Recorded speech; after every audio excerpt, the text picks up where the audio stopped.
All right, welcome back everyone.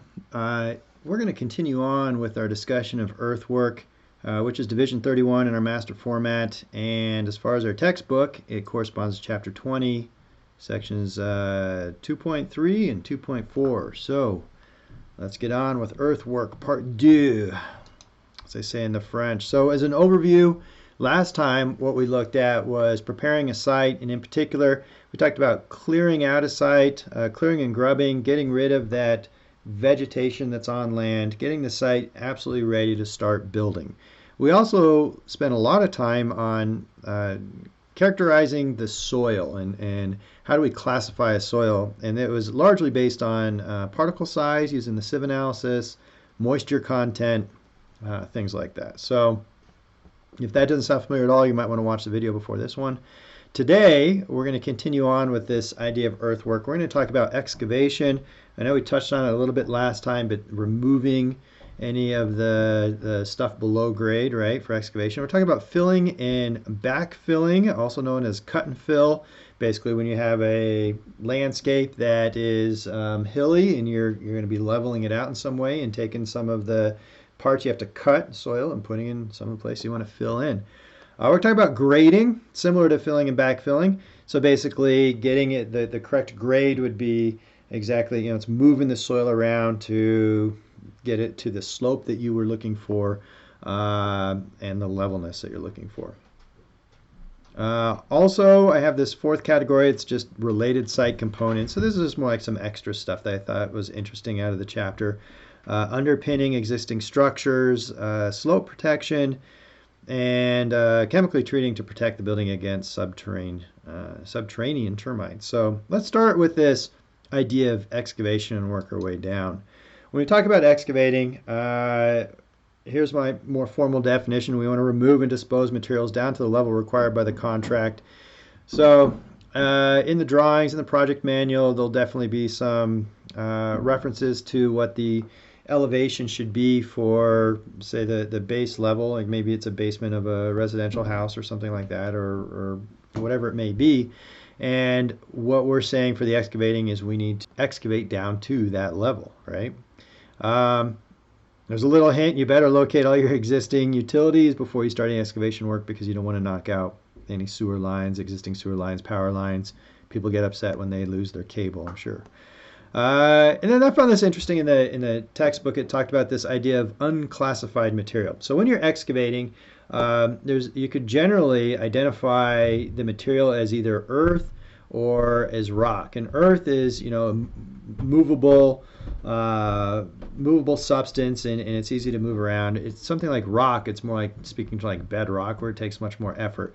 Key is that most of the times it's not really defined. So there hasn't been a soil sample done or multiple soil samples done to figure out what's the earth actually looks like that you'll be excavating. So it's up to the contractor to put together a bid that would hopefully be aggressive, but not too aggressive in case you see those unforeseen circumstances. So that is interesting.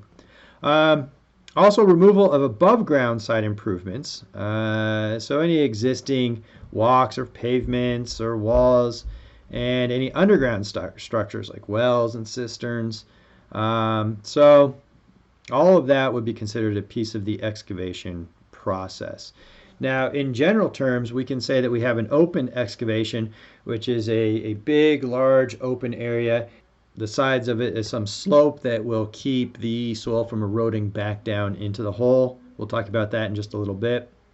Versus trenches or pits. So clearly this top picture, what we're saying is that would be a very open excavation, just wide open, moving the dirt around, versus a trench like we see over here, where we have these vertical walls, and this would be like if we're putting in, it looks like they're going to put in some drainage, some sewer lines or something like that, right? So those are other types of excavation. It depends what you're trying to do. The open excavation might be for the entire building, where a trench or a pit might be for, like I said, some utilities or something like that. A little extra note: bottoms of the excavation should be protected against erosion and clean of loose material. Last thing you want is all of your work to fall right back into where it started from, right? If anyone who's ever dug a hole and tried to go really deep, you notice that the more you dig, the more it starts falling in, the deeper you go, right? So you have to figure out a way to keep that from happening. So that's what our next couple slides are going to be, is to keep that from eroding back in. How do we keep the soil out once we move it out? Because the Earth's natural tendency is to pull everything back into that single place, right? One way to do this is sloping sides of the excavation. And I think I have a slide on this, but let me draw it out anyways. It doesn't hurt to see things twice, right? So what this is if I need to be down at this level and I'm digging down from some level up above, then I have a sloped sides, right? So the idea is that as long as this is sloped at an angle, then the gravity isn't going to pull the soil back down. The hard part of the issue would be how steep can these walls be, because the steeper they are, the less you have to move, the less time it takes, and it's all based on your soil type and the moisture within that soil. So some of the reason we had that second part of the last video, we want to know how stable that soil is, because if it isn't very stable, we need to be definitely more mellow. If it's a very stable soil, then we can go much steeper. Stepping and benching is almost the exact same thing. Stepping and benching means that you're going over and you usually have some step up and then a flat area. And I'm drawing it more extreme. Usually it's more like this. There'll be a slope and then I'll go over and step over and a slope. So it's almost like putting little steps within your sloping sides. And some of that has to do with the excavation process and how you're going to excavate the material, what machines you're going to use for which method you would probably want to do. Then we'll talk about sheet piles. The way sheet piles work is if I have say this is my existing land and I need to excavate down, one way I could do that is I could take these, they're called piles, which I think I have a definition. A pile is a column-like unit, transmits load through poor rock or lower level soil, better bearing capacity, driven into the soil, made of steel, timber, and other materials. So what we're saying is you can take these big, in this case, sheet piles. So they're, I have some diagrams coming up, so I won't get into too much detail. And we pound them into the ground, right? So you can imagine these going into the page. And after they're piled in the ground, then you can remove all of the soil in between these two sheet piles. So I end up with something like that. So of course we don't have to remove as much material, but we do need to apply these first. And we'll talk more about those in just a little bit. And a soldier pile. Oh, by the way, the sheet piles are for not really deep excavations, like 12 to 15 feet. If you're going to go really deep, like below 15 feet deep, then you want something a little stronger than this is like a thin sheet of material. You would need something like a soldier pile with lagging in between the soldier piles. We'll talk more about that in a little bit. Basically, in essence, it's the same idea, but now we have these, in essence, columns that are driven into the ground, and then in between each column we'll have lagging. We'll talk more about that in just a little bit, though, with some pictures. So let's start with this idea of having a slope and stepped excavation. Here we can see we have a constant slope or near constant slope for the excavation versus having these benches where I'm going up and then I'm flattening out on the bench area and then sloped up beyond there. So both those are methods of excavation. The nice thing about the bench is if you do get any erosion, it's usually held up by the bench. It isn't going all the way down into your pit area, right? A couple interesting points here. One is that there'll be some requirements as far as where you can have loading next to your excavation, meaning you need to be a certain distance away from this edge, because you can imagine if you put your truck tire right there and it weighed a lot, then you would, you'd tear out all this and you'd have eroding. You could also roll the truck down, dead people, lawsuit, OSHA, all sorts of bad stuff. So typically you'll have some distance away from your excavation where you can apply these loads. Same idea if you have fill dirt. So you're pulling the material out, you're not going to put it right on the edge, you're going to put it a little further back, right? So I think that kind of makes common sense, but it was a good slide nonetheless. I don't know really the point of this lower slide other than the fact that it's almost like a combination, right? So what we have is we have our sloped excavated sides, but then we also have a vertical side. So it could be that you're, sorry about that, that you're excavating down and you hit a more solid material so you could change the slope. So I've seen that before where you can do a soil sample and determine what your soil type is as you move down, and you can see there's 3 different soil types here, and that can affect how steep you can have for these slopes for your excavations. So when we have these deep excavations, this is an example of our sheet piles. Like I said, I have a picture in here somewhere, and your sheet pile is basically one of these U-shaped deals. So these are one set of sheet piles, and then the other set are going this other way. So they're interlocking. There's a little lock. I think I have another slide that shows a profile view of it. So they're basically clamped into each other, giving them that support, making them basically like one rigid unit, even though each one is only a couple feet wide. And they're driven into the ground. The lower part of the sheet remains buried, providing a cantilever. And what that means is, like, let's say that this is our ground level. Let's do something like, we'll use the sheet to our advantage. And let's say we excavated all the way, so our beginning grade was somewhere up here. You can imagine that if this is the new grade level, that all of this soil is going to be pushing against this sheet pile, right? And what that does, and the reason it says it's cantilevered, is it's, below here it's supported on both sides because there's soils all around, so that's fine. But up top, what would happen is the whole thing is wanting to, in essence, bend in, right? Because it's cantilevered over. So you have all that soil pressure pushing against it, wanting it to push it in.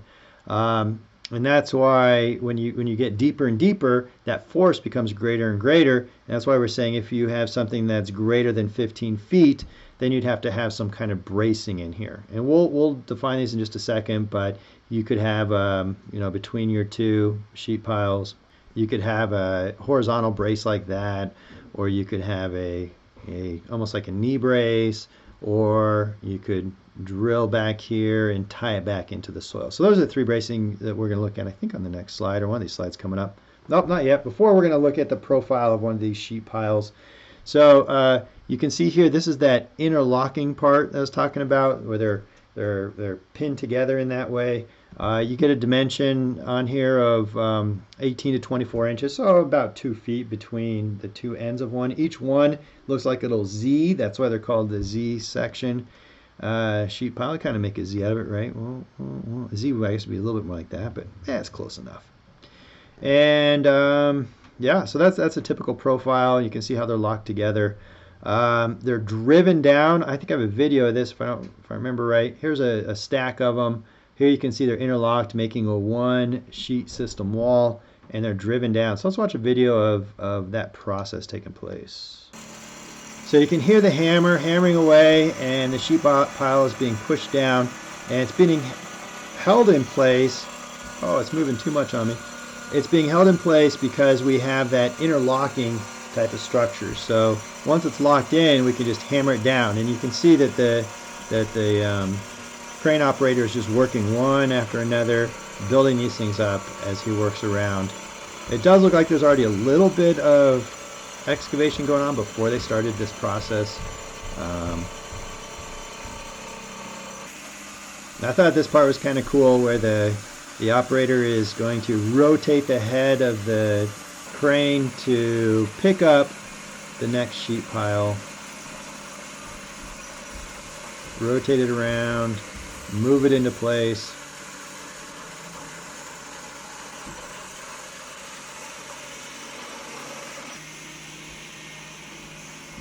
And then you'll have to have someone else help guide it in to get that locking channel into place. So right, his leg's in the way. The camera guy's trying to get that view. There it is. You can see it gets it pinned in there. And then the crane operator can continue to drop it into place before hammering it the rest of the way down.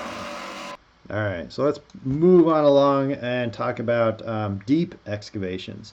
If this is more than 15 feet, then we're limited by, if you think about these sheet piles, they're still thin sheets of material, so it can only handle so much lateral force before it would start bending and breaking. So if we need something stronger than that, because we're going deeper, then we can use these steel H-beams. You can see why they're called an H-beam, similar to an I-beam, but turned sideways, I suppose. And usually the H-beam has the flanges are pretty uniform and big, but they're pounding them down similar to what we just saw with the sheet piles. And after they're pounded down, then, these are individual as opposed to having those interlocking sheets. So you have these, in essence, columns that you're pounding in the ground. And once the columns are pounded in the ground, then you're putting this lagging in here. Now what lagging is this horizontal member between each one of the beams, each one of the H-beams. And it could be inside the H-beam and hook up to the web like this one is showing, or it could be on the inside of it typically and push up against those flanges, right in front of the soil. It looks like this one is inside between. Yeah, so we still have this idea of a cantilever, right? So we still have the same issue of they're very deep now, and so if we have all this force pushing against it, we need to brace it somehow. So that's what it means by deeper excavations must be braced. So let's talk a little bit about that bracing. One type of bracing is cross bracing, where you have these whalers or whales up here that this is like a beam that's running the entire length, and along that beam what you have are these horizontal members that are pushing against the side, right? So you have these braces that are horizontally every so often. Now the hard part about that is that, and you can see how deep they are. I mean, that guy looks pretty small compared to that depth of the hole, right? And they're putting in this big, massive, looks like some kind of drainage pipe. And that's one of the issues is, see, they're trying to bring in another big piece of segment of that pipe. Well, it has to go in between the braces. So these braces are in the way. Also, those braces have to be put in before you get down. So once you start digging down and you get to a certain depth along here, then you have to start putting in the braces because you're getting too deep. You're going to get that cantilever issue, right? So you do have to deal with the cross bracing is in the way. And the same idea with rakers. This is like a knee brace that's coming off. Once again, you have like your whaler going across over here supporting all those vertical members and all your H piles. And then you have this raker. Every so often there's one there, there's one there, and you can see how those would work, right? Just bracing it that way. Well, those are also in the way, not quite as much in the way, but they're still definitely in the area where after you're excavating. So as a third method, you could use these tiebacks. So what a tieback basically is you drill into your soil, especially if you have a nice firm soil, and then you're going to leave in essence what looks like is a big piece of rebar, and that is what you're going to put like a bolt on and a plate and put it under tension. And so if you're putting it under tension, then it's pulling the wall back, or your retaining wall back, right? So that's another way to brace it, a third way. I think I have some other stuff on the tiebacks. So yeah, so here you can see you have your soldier pile and lagging wall, and here's your tieback. Now the way this works is you drill a pretty big hole, you fill it full of this grout, and then you put in this tieback, put on your washer and your nut, tension it up, and you're good to go. So these pieces are also called tendons. And that tendon is not completely grouted. It's only grouted. There's a bonded length. It's like this is like that bonded, and there's an unbonded section. So it's not completely grouted in. And then when you put it under tension, I don't know. When you take a materials class, you'll probably talk about the way that steel works when it's in the plastic mode and things like that. So you're designing it based on the material of those tendons to provide that strength. And what else can I tell you? So here's an example. There's your drilling rig. You can see it doesn't drill totally horizontally. It drills at this slight angle, and it's just drilling into the earth. Another picture of it. Here's your drilling rig. Looks like it's going right in there in between. This would be it's either going to be two C channels. It could be an H pile. Don't know what it is, but whatever it is, they're drilling right in there to put in that tendon and tighten it up. Here you can see there's the hole. I assume either they took the tendon out or they haven't put it in yet. This one does say it's twin T section for the pile. Just some interesting pictures. I don't know if they really tell you that much, but interesting nonetheless. Here you can see that there's your little plate to distribute the load. And then this is a jack head. So that's how you're going to actually apply. It's going to hold it in place. It's almost like a big nut, right? And a lot of times what it is, it's like a one-way type of thing. So you pull it tight, and as you get it tighter, it isn't going to release tension. So you can see your tendon, unbonded length, fixed length, everything that we just talked about. All right, so moving along, what we have is the next section is cut and fill or back and fill. And what this is based on is if you start off with some, I guess it's an elevation of your existing property, right? So I can see this elevation of the existing property is wavy, it's hilly, it's everything else. Not great for us to build on. So we need to level this site. Well, when we look at leveling this site, what we need to look at is what we want for our final grade. And so this is what we're saying is our final grade. I'm trying to draw it in black. Don't know if you can see it at all. And then you can see that if that's going to be our final grade, we have some cutting that is everything above what I want for my new elevation line, and filling in the areas that are below that new elevation line. So ideally what you do is you calculate the volume of cut that you can have, and you can use that as fill dirt to fill in our voids. Now, of course, it'll never work out perfect, so you're probably either going to have to truck in some soil, or you may have to truck out some soil. The other issue is when you're cutting this soil, it all depends what the soil is like, what quality it is. Like we said last time, you can't build on vegetation. So if there's, your top layer wouldn't be any good anyways. And you could be digging down and you find maybe it's too sandy or too rocky or too much clay or whatever it might be, and you have a poor quality soil, then you can't use that cut soil for your fill, right? So, but there are, that's definitely part of the process of figuring out how much dirt you're going to have to bring in or how much you're going to have to get rid of by looking at how much you're going to cut and how much you need to fill, looking at volumes. Everything's based on the volumes, right? So that's kind of the filling, the cut and fill, or the fill and backfill. Also, when you do cut, so you have basically three different compaction levels for this soil. You have your undisturbed soil, which is like, it's where it hasn't been touched yet, it's just existing.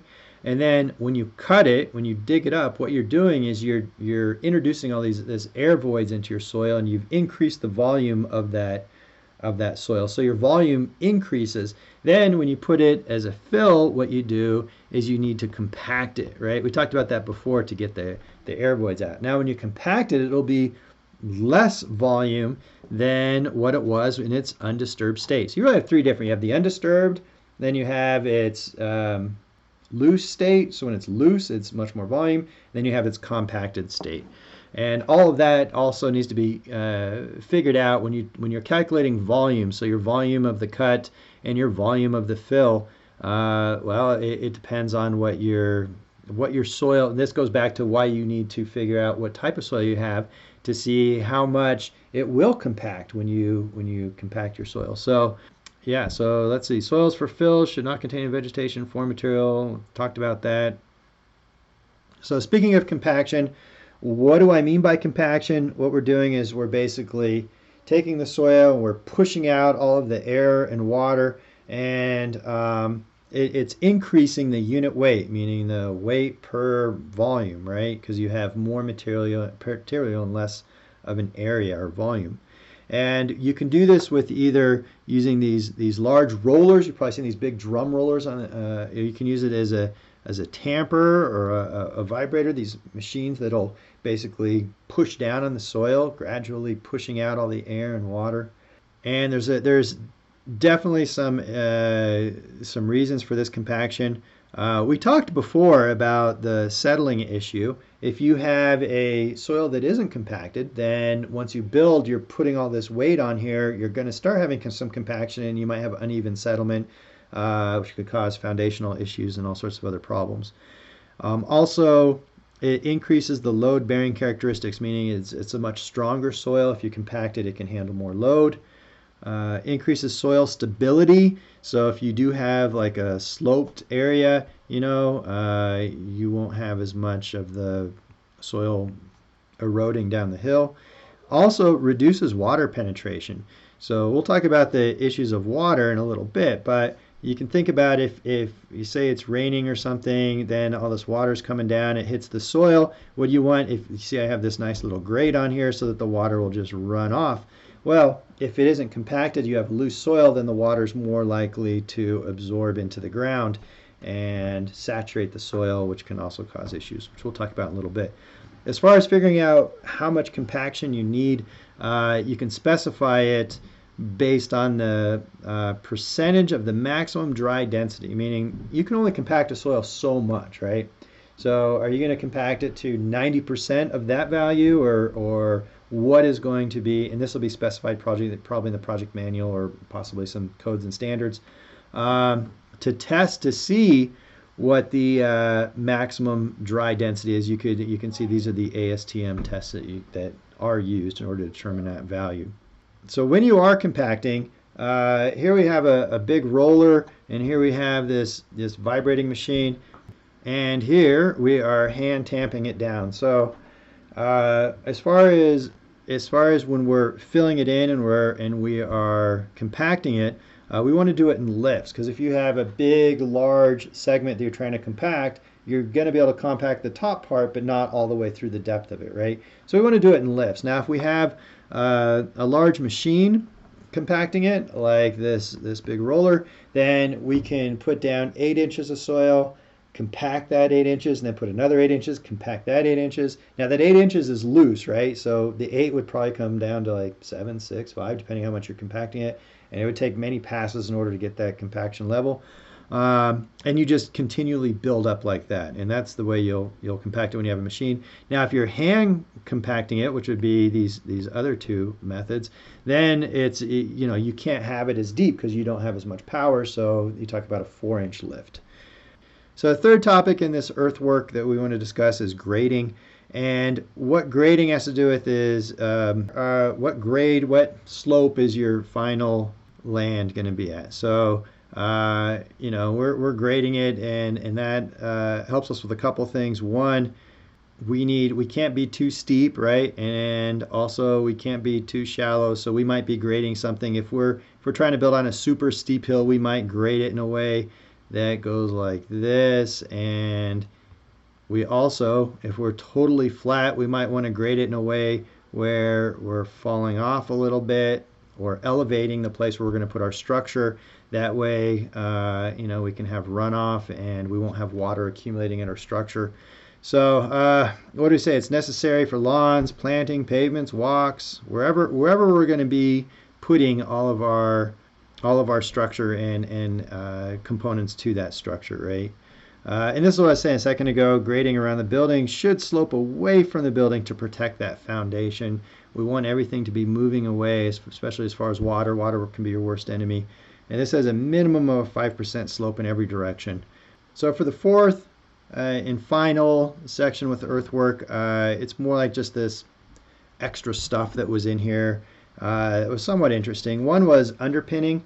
So underpinning is if you have an existing building and you're having either foundation problems or there needs to be work done on the foundation, or you're going to disturb the soil around the foundation. Of course, if you have a footing and it's sitting under the ground, and all of a sudden what you want to do is you want to do some work. Say you're building another structure over here somewhere, and you need to remove soil for that. So you're going to remove all this soil. Suddenly what you've done is you've altered your footing, right? So you need to support, because before this had earth pressure pushing all around it, and if you excavate for future building, you need to somehow underpin it or keep it stable in some way. A couple ways you can do it. One of them, as I see here, is with a needle beam. So the idea behind a needle beam is if I were to put a beam right through my foundation wall and then support it further over here and maybe over here somewhere, say I'm digging down deeper, right? What I've in essence done is I've taken all the loading off of this footer, right? So now that footer is basically just dangling there, and that's what this is showing. So if you wanted to excavate, actually it looks like they're excavating all of this out What they're saying in this picture, though, is they're saying you can excavate all the way down to here before you do any needle beam. Then you'd have to put in your needle beam, support it, and after you support it, then you can finish your excavation. And for whatever reason. Now, it may be that you're having issues with the soil under here.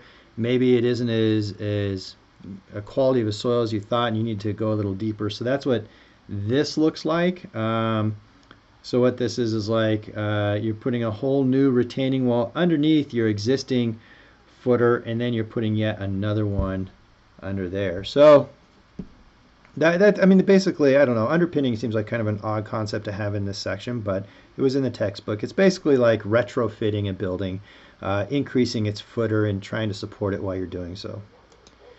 Also, slope protection, erosion control. So erosion is basically water getting into your soil, and it starts to, you know, fall down off of your slope. Causes the soil to slide down. Of course, this is a bad thing, so we want to protect on a construction site from erosion. And this is something that with the wildfires, I'm sure we'll be seeing very soon. So what happens is if you had a side of a mountain and there's all sorts of trees on here, and then the trees were to catch fire, such as all the fires that are going on in Colorado right now, and then you get a big rain, like say months and months later, what happens is the vegetation can no longer, well, it does two things. One, it absorbs the water, and two, the root system holds the soil into place. So since that vegetation is not there anymore, then you're going to have these big slides, right? And you're going to hear about this, I'm sure, after these, whenever there's a fire right next to the road. I think there was one right next to Glenwood Canyon, if I'm not mistaken. So my guess is that you're going to have a big rain at some point soon, and you're going to have a lot of this soil go right onto I-70. So we'll see. Hopefully not. Maybe they'll put something in there to try and protect it. They usually try and do something. Erosion control. This is some of the same idea. What you're trying to do is keep the soil from moving down and eroding away. One is with hay bales. Basically, when water hits here, it keeps it from just flowing all the way through. It slows that flow of water and filters it in a way. Filter fabric does somewhat the same thing, only it's an artificial as opposed to using hay. And then riprap, basically this broken stone, concrete, and that can also prevent the soil from eroding away, but it still allow the water to flow through back into whatever its reservoir, whatever it is. Surface water. So this is, of course, on the surface, like the name dictates, right? And basically, if we have a lot of water on site from rain or melting snow or other sources, it can cause damage if we can't get rid of it. So this is what I was saying earlier, where if I have a structure and let's say we put it and we graded it like that, don't ask me why, and so then next time it rained, all this rain comes down, all this water comes down, pretty soon you have all this standing water here, which is not a good thing. So in order to control this groundwater, a couple things. One, we can prevent it from building up around our construction site by creating berms or channels or ditches in order to filter the water away from our site best as possible. We want to reroute the water as it's flowing through. And of course, it's regulated on where we can put it, right? So during the construction process, if you're going to build a channel and funnel the water into a local ditch, you might want to make sure that's legal first. Other than preventing it from getting there in the first place, we can also talk about the removal of groundwater. What do you do once it's actually there? So one way is you can use these well pipes, and basically the way they work is you have a pipe, you drive it below the water table, and you suck out the water, and that will help, clear out the site. So that was surface water. The other issue could be groundwater. So you may not even see it, but it's basically where the water table is, right? So if you see that symbol there means gamma sat. What that means is this is your foundation, and your foundation is sitting underwater because this is all saturated soil.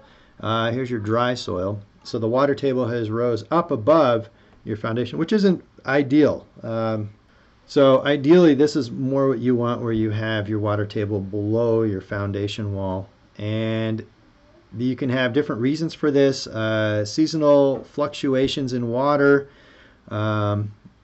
and capillary of the soil. I have a slide about this, but basically what that's about is almost like it's like a clay or silt that's sucking the water up from the water table and actually raising it.